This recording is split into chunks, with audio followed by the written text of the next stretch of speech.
Hello दोस्तों, आपका फिर से स्वागत है मेरी एक नई वीडियो में, जहां मैं आपका दोस्त फैक्ट भाई आपको अपने साथ ले चलूंगा एक रोमांचक बर्फीली दुनिया के सफर पर। हम सबने अंटार्कटिका के बारे में बहुत कुछ सुना है और किताबों और इंटरनेट पे तस्वीरें भी देखी हैं, लेकिन क्या आपने कभी कल्पना करने की कोशिश की है कि अंटार्कटिका असल में कैसा दिखता है? वहाँ का वातावरण कैसा महसूस होता होगा? अंटार्कटिका दुनिया का 5वां सबसे बड़ा और सबसे ठंडा कॉन्टिनेंट है, जहाँ ना ही दिखती है जमीन, न खिलती है धूप और ना ही बसती है हरियाली। अगर मुझे अंटार्कटिका को एक शब्द में डिस्क्राइब करना होगा तो मैं उसे एक विशाल आइसबर्ग बुलाऊंगा। इतना विशाल कि वो हमारी धरती का 14 million square kilometre area cover करता है और दुनिया का 70% फ्रेश वाटर इस बर्फ की नगरी में बसता है। जब हम अंटार्कटिका के बारे में सोचते हैं तो हमारे दिमाग में बस पेंगुइन्स और ग्लेशियर्स दिखाई पड़ते हैं। अगर हम ऊपर से देखेंगे तो अंटार्कटिका हमें हमारी काल्पनिक इमेज से बहुत अलग नहीं लगेगा, लेकिन इस बर्फीले कॉन्टिनेंट के विशाल ग्लेशियर्स के बीच छुपे हैं कई ऐसे राज जो कि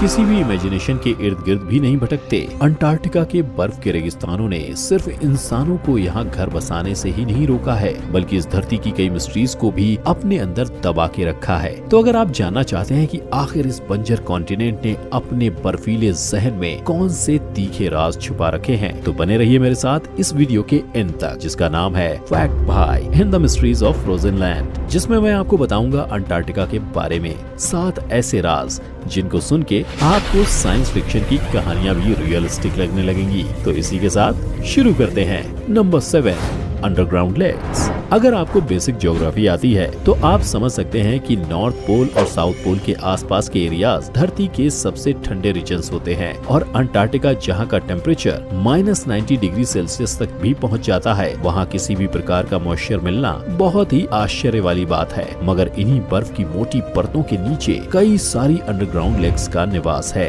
अंटार्कटिका की सबसे बड़ी लेक है लेक वोस्टॉक, जो कि एक 4 किलोमीटर बर्फ की लेयर के नीचे मौजूद है और करीबन कनाडा के लेक ओंटारियो के साइज की है। आप लोग ये सोच रहे होंगे कि इतनी सारी बर्फ के नीचे पानी कैसे हो सकता है? साइंटिस्ट के पास आपके इस सवाल का बहुत सिंपल सा जवाब है। बर्फ के नीचे ये पानी हाई प्रेशर के कारण लिक्विड के फॉर्म में रहता है और धरती के कोर द्वारा रेडिएट होने वाली गर्मी भी इन लेक्स के पानी का तापमान नॉर्मल रखती है। ये अंडरग्राउंड लेक्स प्रकृति का करिश्मा है, क्योंकि इनमें ऐसे इकोसिस्टम्स बसते हैं जो धरती पे कहीं नहीं मिलते। कई अनोखे बैक्टीरिया, माइक्रोब्स और फिश का इन लेक्स में निवास है। ये माइक्रोब्स और जानवर और कहीं नहीं पाए जाते और इनका शरीर आसपास के ठंडे तापमान और लाइट और ऑक्सीजन की गैर मौजूदगी से बहुत ही निराले तरीके से अडेप्ट कर चुका है। ये इकोसिस्टम एक बहुत बड़ी साइंटिफिक खोज है और इनकी स्टडी से हमें अपनी धरती के बारे में क्या क्या और पता चलेगा, ये हम बस सोच ही सकते हैं। नंबर 6,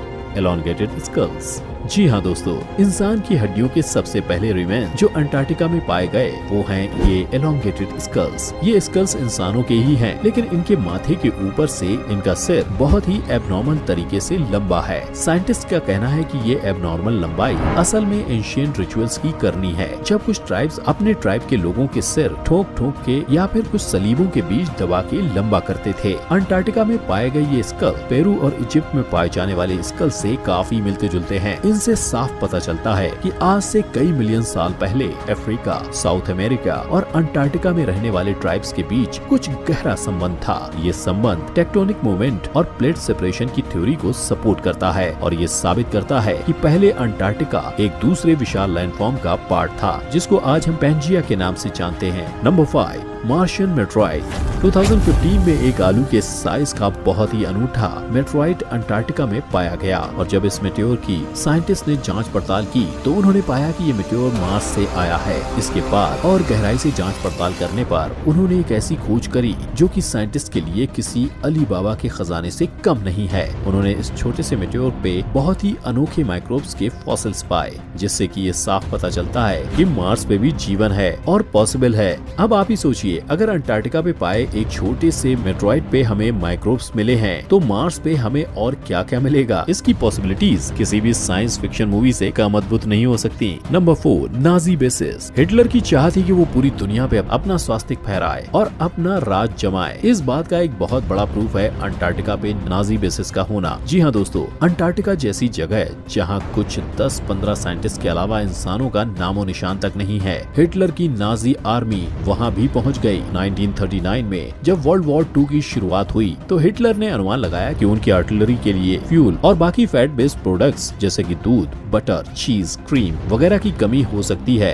तो उन्होंने एक सीक्रेट नाजी सिपाहियों की टोली को शिप्स देकर मार्गेरीन फैट के लिए व्हेल ऑयल की खोज में अंटार्कटिका भेज दिया। इस सीक्रेट एक्सपीडिशन का नाम था शवेनलैंड एक्सपीडिशन और इसके अंदर था कैप्टन अल्फ्रेड रिचर, जो कि वर्ल्ड वॉर 1 के एक बहुत ही रिनाउंड नेवल कमांडर थे। ये एक्सपीडिशन बस कुछ ही महीने चला और 5 फरवरी 1939 को ये नाजी सिपाही वापस घर लौट गए। नंबर 3, बर्फ में छुपी माउंटेन रेंज। अंटार्कटिका एक विशाल कॉन्टिनेंट है और यहाँ इतनी बर्फ है जितनी शायद बाकी की दुनिया में सारी बर्फ मिला के भी ना हो पाए। और इतनी सारी बर्फ के अंदर हमें अगर एक माउंटेन रेंज भी मिल जाती है तो हमें शायद ज्यादा आश्चर्य नहीं होना चाहिए। 1950 में बर्फ की एक विशाल शीट के नीचे एक्सप्लोरर्स ने गैम्बर्सिब माउंटेन रेंज की खोज की, जो कि लगभग 2700 मीटर ऊंची है और 1200 किलोमीटर लंबी है। इस माउंटेन रेंज का साइज यूरोप की एल्प्स पहाड़ियों जितना माना जा सकता है। गैम्बर्सिब माउंटेन रेंज दिखती तो आम माउंटेन रेंज जैसी है, लेकिन इसके बारे में एक खासियत है जिसने साइंटिस्ट को अपना सिर खुजाने पे मजबूर कर दिया है। साइंटिस्ट और जियोलॉजिस्ट के अनुसार ये पहाड़ियाँ करीबन 1 बिलियन साल पुरानी हैं, लेकिन माउंटेन्स की जियोलॉजी के अनुसार कोई पहाड़ी इतने साल जिंदा नहीं रह सकती।